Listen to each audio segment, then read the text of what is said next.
Дами и господа, добро вечер. Стартува најновото издание на вашето омилено шоу на Рапорт со Јофе. За почеток ќе ви раскажаме на приказна. Пред некој ден си седам дома оптегнат пред телевизор и вртам со тоа далечинскиот по каналите. Вртам, менувам, гледам што има, кога наедна се гледам себе си, ама троа постар и со плава коса, така троа подолга. И што е најстрашно, се гледам и се чудам. Не можам да поверувам, ама женско сум. Што? Ме гледаат газдите? Епа јас, знаете, се шегував. Нема врска тоа дека сум вртел по канали и сум гледал други телевизии. Јас кога вртам по канали, менувам само помеѓу А1 и А2. Седнувам и менувам. Прво А1, после А2, па пака А1, па уште малку А2 и така по цели денови. Всушност, кај мене дома освен А1 и А2 и нема други телевизии меморирано на телевизорот. Зарем мислите дека јас ќе гледам други телевизии? Иш да не се секирате, не сум јас таков. А сум слушнал дека има новинари и вработени овде што гледаат се и се што. Ама јас нема шанс. Значи, да се вратам на приказнава сега. Пред некој ден бев на гости кај едни другари, тие менуваа со далечинскиот по каналите. Пробав да им го земам и да пуштам наеден, ама не успеав, што да правам. И така додека менуваа, се здогледав себе си на екранот. Само како што кажав и преска наместо машко бев женско. Се гледам и се чудам. Се викам како е можно да не фате од телевизорот сигнал некој паралелен свет каде што сум женско.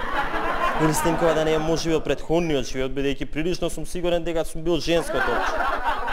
Јас мислам така некој време кога мислам ја прекина другар ми кој вика: "Види ја бе ти Весна." И стварно, тога се свестив и ја видов Весна.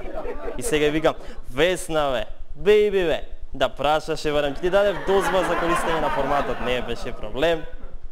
Се зезам бе, па не сум го измислил јас овој формат. Одамна постои онаму по Америкине и баш ми е мило што станува популарен и во нашава ни волшебна државичка. Со среќа!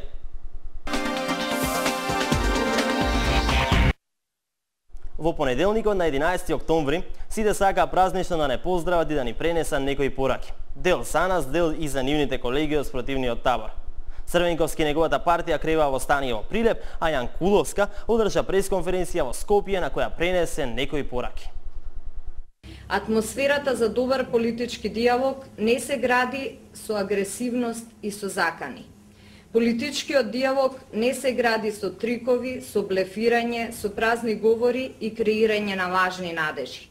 Политичката дебата не смее да се сведува на лични навреди и дискредитации на политичките конкуренти. Конструктивноста е суштински услов за здрава дебата. Затоа ВМРО-ДПМНЕ апелира политичката дебата да се одвива со аргументи. И затоа, во продолжение ќе ви пуштиме на прекрасна изјава на истата министерка дадена во јули годинава, која е подкрепена со еден куп аргументи. На кој пат сакате да не однесете вие подписниците на оваа интерпелација?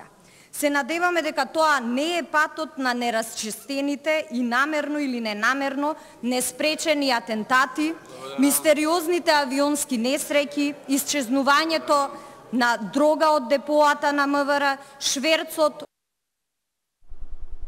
Та, почитувани гледачи, токму вака изгледа политичкиот диалог за кој зборуваше министерката на овонеделната пресконференција. Ова е прекрасен пример, додолку повеќе што и сечокот што го видовте беше од нејзината интерпелација, а таа одолеа на сето она што опозицијата го кажуваше за неа и одговараше сосема смирено, користејќи аргументи, а не неосновани обвинувања. Министерката на пресконференцијата на својата партија рече дека политичката дебата не смее да се сведе на лични навреди и дискредитација на политичкиот конкурент, што успешно го спроведуваат во пракса сите членови на партијата, почнувајќи од нејзиниот претседател, без разлика на какви провокации ќе најде. Говорите за татковината се работи. Не се работи за татковината. За власт и за пари се работи, господин. Коментарот за слоганот на ВМРО-ДПМНЕ дека не било за татковината, било за власт и пари, веројатно произлегува од личната желба на господинот Петковски за власт и пари. Што ви реков? Од ВМРО-ДПМНЕ не се грижат ни за власт, ни за пари. Се грижат единствено за татковината и за нивото на политичкиот диалог. Вака, например. Мајко, сопруго, бабо, свекрво, што е проблемот со тебе? Што е таа агресивност да тепаш мажи во собранието како координатор на претеничката група? Да. Координаторките на пратеничката група на СДСМ тепаат мажи во собранието, а тие на ВМРО-ДПМН се грижат за нивото на политичката дебата. Ние само уживаме во гледката.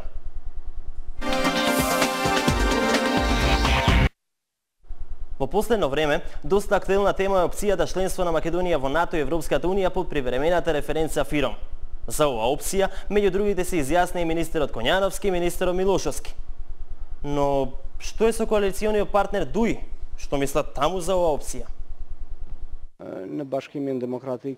Во ниеден момент во ДУИ не е разговарано за опцијата преговори со ЕУ без решено име или барање преговори со привремената референца. Ете ти, секогаш има некој кој ќе зезне. Жаве што од ВМРО се трудат да влеземе во меѓународните институции по референцата ФИРОМ, кога ДУИ не сака. Впрочем, како што кажа лидерот на партијата, во ДУИ не ни разговарале за вакво нешто.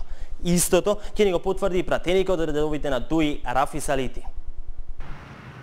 За ДУИ е прифатлива варијантата на владата да се бара датум за преговори со Унијата без претходно решение за името, порача од Брисел пратеникот Рафи Салити. Секако дека за нас од ДУИ и ова варијанта не е спорна. Така што една таква варијанта ние поддржуваме. Велам пак интерес на Република Македонија е да биде дел од НАТО и ЕУ. Поддржувате таква варијанта? Рафис бе, па зар не го слушна лидерот Ахмети кој рече дека кај вас во ДУИ никогаш не било ни разговарано за таква варијанта?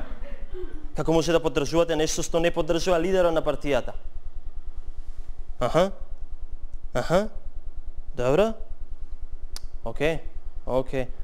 Моја грешка, почитувани гледачи, од режија што го ме известија дека својата изјава Литија дал цела недела пред Ахмети и нормално не можел да го слушне. Ама сепак, тој рече дека во ДУИ никогаш не зборувале за такво нешто. Од каде тогаш Литија добил ваквата идеја? Вистина нема од каде.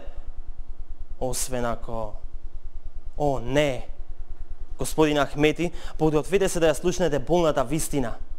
Вашиот член и пратеникот Рафи Салити оди на состаноци во ВМРО-ДПМН и таму слуша идеи кои потоа ги представува како ваши. Мора да го запреме, се додека потполно не ја уништил партијата. Сметајте на мојата целосна поддршка. Или пак, нема никаква врска со ВМРО-ДПМН и воопшто не мора да го запираме, туку треба само да почнете да се координирате, за да немате два тотално спротивни ставови за едно исто прашање во рок од една недела. Па да, мислам дека ќе може да поминете и така.